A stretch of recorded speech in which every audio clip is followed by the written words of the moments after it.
The U.S. has little culture.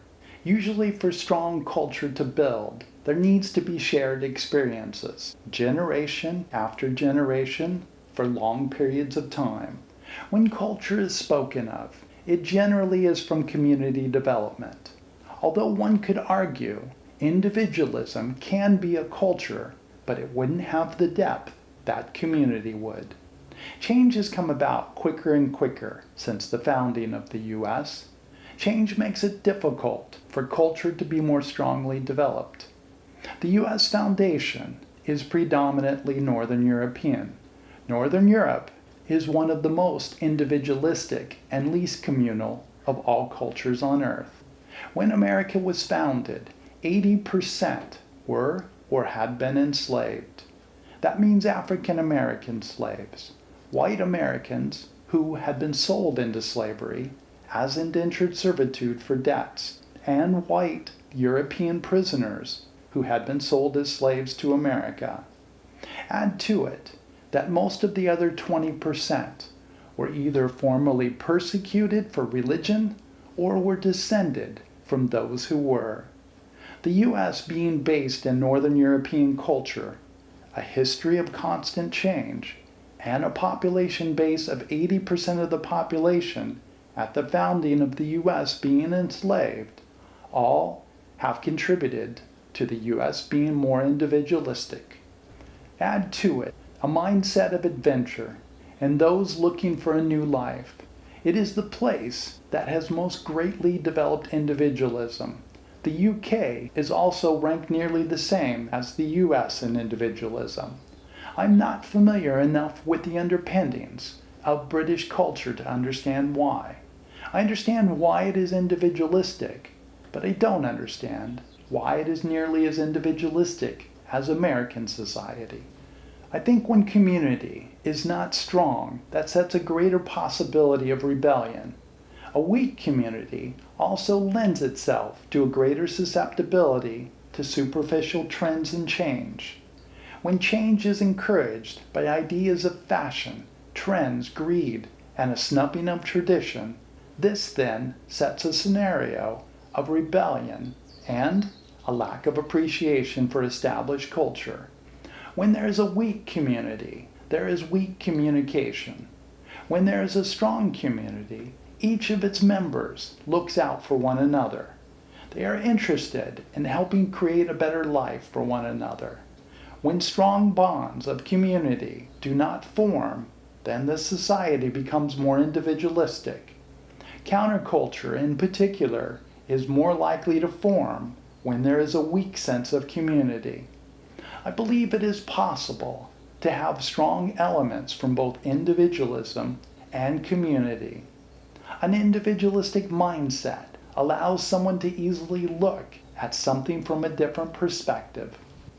I often talk about the importance of our world being focused on the overall development of humanity. I believe elements of an individualistic mindset lead to how the elements of community can better follow through with the action.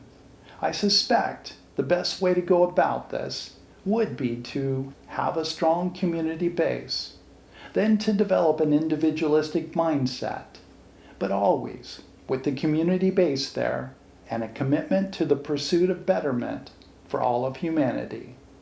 There are several current counterculture movements, such as Black Lives Matter, modern-day hipsters, anarchists, militias, survivalists, QAnon, even homeschoolers, or the use of cryptocurrencies, and many others. The intention of these next episodes is more about past movements. I believe the American culture will continue to weaken, to become more and more individualistic, with less and less community. A more individualistic society also is accompanied with the disintegration of the family. Family is a community concept.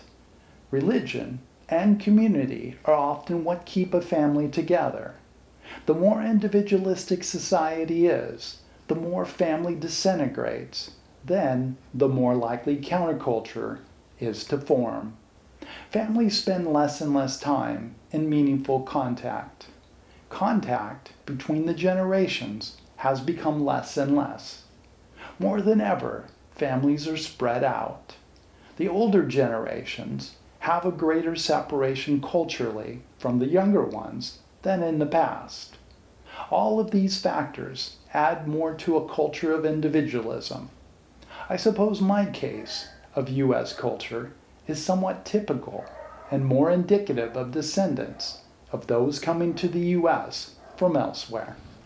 My father's side came to the U.S. from mostly Poland, but also Lithuania between 1860 and 1900.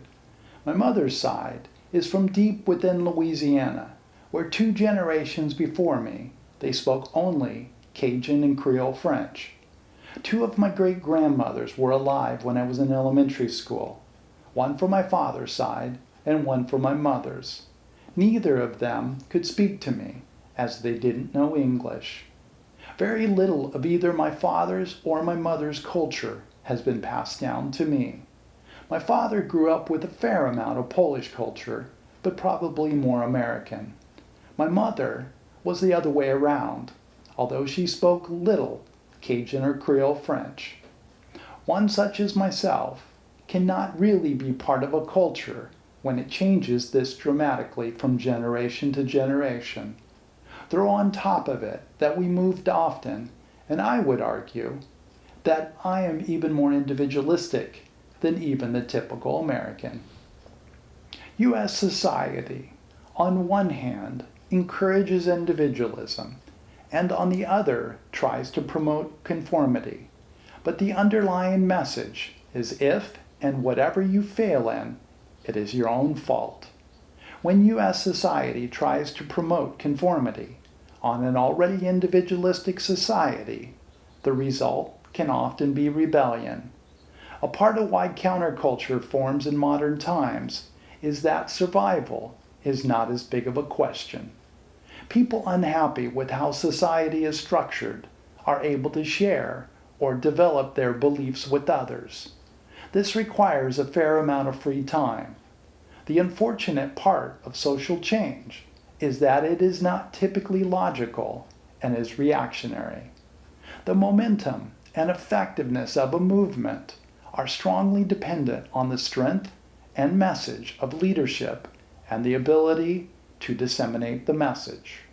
When things are reactionary, they are often in the interest of accepting anything other than what is. The new thing may prove to be worse than what they came from. This is why there are a lot of horrible movements and political structures in human history. Being illogical and reactionary is a poor way to provide positive change. Social movements often come from the artist and writer communities. Their talent is of observation, creation, and expression. This is based on events in their lives. Philosophers are another contributor to this. I'm guessing that there must be something in the mind of an artist or a writer that allows them to easily detach from society. Creatives are generally not as attached to society as are most other careers. The internet adds to the potential of counterculture. The internet often produces articles, information that is completely false and made up. The internet can be extremely effective in fueling counterculture, especially ones which are largely detrimental to society. It takes people with similar outlooks, puts them together, and can expand this outlook exponentially. The internet doesn't just provide an organization for this, but leads people down a rabbit hole, creating a magnified version of what they already thought. I believe this is why many feel a U.S. Civil War has a high probability. In some of the following episodes, I will take a look at countercultures which existed in the late 19th and throughout the 20th century. This included Bohemianism, Levin's Reform, the Lost Generation, the Roaring Twenties, the Harlem Renaissance, the Hipsters, the Beatniks, Ken Kesey and the Merry Pranksters, the Hippies, and maybe rainbow gatherings. I have not constructed a look at the civil rights counterculture yet. Please subscribe and like, as that is how YouTube decides whether or not to send this to others. Thank you so much for watching. Have a great day, and see you in the next episode.